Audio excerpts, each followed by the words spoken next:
लोकसभा चुनाव के मद्देनजर जयराम महतो अपने लोकसभा क्षेत्र में लोगों के बीच कार्यक्रम में शामिल हो रहे हैं।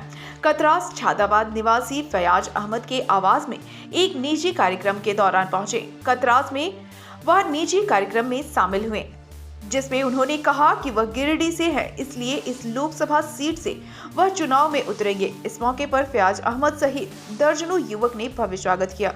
साथ ही वह उनके पार्टी में भी शामिल हुए। आगामी 2024 के चुनाव लोकसभा और विधानसभा की भी तैयारी है। बिना पावर में रहे अगर हम लोगों को 10-15 लाख मुआवजा दिला सकते हैं तो हाउस में आने के बाद हमारी पार्टी और भी बेहतर काम करेगी। हेमंत सरकार के कार्यकाल में कोई विकास नहीं हुआ है। वहीं केंद्र सरकार की आलोचना करते हुए कहा कि केंद्र सरकार केवल विपक्षियों पर ईडी का छापामारी करने में व्यस्त है। वहीं केंद्र सरकार ने जो वादा किया सब झूठ निकला।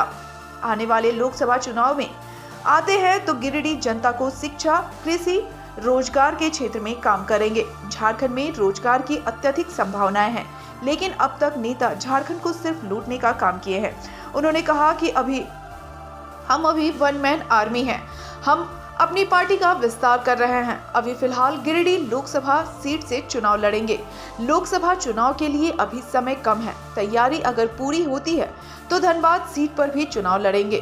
दोनों लोकसभा सीटों पर प्रभावी तरीके से चुनाव लड़ेंगे। से कि 2024 का शंखनाद हो चुका है।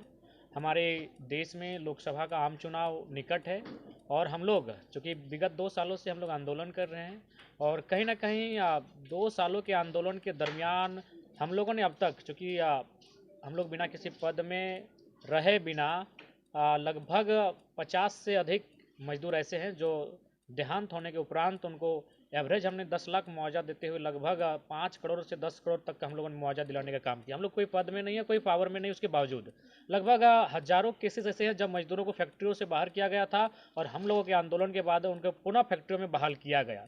यानी उसके बाद हम लोगों ने अनुमान लगाया कि अगर हम लोग बिना पद में रह के, बिना पावर में रह के सड़क में लड़ते हुए अगर इतना काम कर सकते हैं तो एक बार हमें हाउस में जाना चाहिए। उस हाउस में जाना चाहिए जिसमें हमारी जनता की सर्वोच्च आस्था है, जहाँ से विधि का निर्माण होता है और सभी तबका, सभी वर्ग के लोग एक आशा भरी किरणों से देखते हैं कि हमारे लिए भी यह नया विधेयक कुछ लेकर आएगा।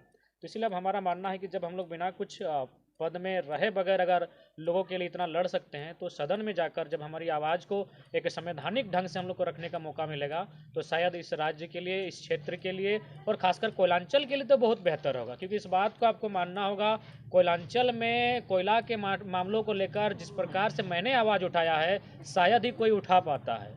टाटा के खिलाफ हो, वेदांता के खिलाफ हो या फिर जो भी तमाम फैक्ट्रियां संचालित हो रही है उनकी जो गलत नीतियां हैं उसकी जिस प्रकार सार्वजनिक प्लेटफॉर्म पर मैंने आलोचना की है, मैंने जो तर्क संगत बातों को प्रस्तुत किया है, ये शायद ही कोई पॉलिटिकल लीडर कर पाता हो।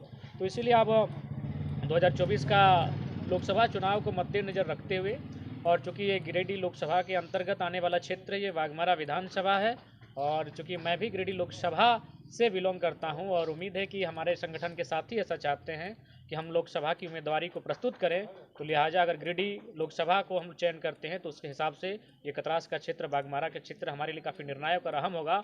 देखिए, चूँकि धनबाद मेरा जिला है लेकिन मेरा क्षेत्र गिरिडीह लोकसभा है और चूँकि इस बात को थोड़ा स्वीकारना होगा कि अभी फ़िलहाल जो राज्य में परिस्थिति है उसमें कहीं ना कहीं वन मैन आर्मी बन के हम रहे हैं और हम लोग धीरे धीरे प्रयास कर रहे हैं। हमारे बीच फरजान खान हमारे महासचिव बैठे हैं, तो इस प्रकार हम लोग अपनी जो केंद्र की कमेटी है उसका विकेंद्रीकरण कर रहे हैं। लेकिन चूंकि हमारे पास समय कम होने के कारण कहीं ना कहीं फोकस हम पे ही आता है, तो इसलिए हम संगठन का एक बहुत बड़ा जिम्मा हमारे कंधों पर है। तो हम प्रयास करेंगे इन दोनों सीटों में से और प्राथमिकता हमारी गिरिडीह इसलिए रहेगी क्योंकि वो हमारा होम सीट है और अगर हमारी तैयारी पुख्ता होती है तो दोनों सीटों पर भी सोचने का विचार किया जाएगा। एंड कुल मिलाकर हम लोग धनबाद लोकसभा, गिरिडीह लोकसभा यहाँ प्रभावी तौर पर चुनाव लड़ेंगे ताकि इसका समीकरण हमारे राज्य के विधानसभा में देखने को मिले।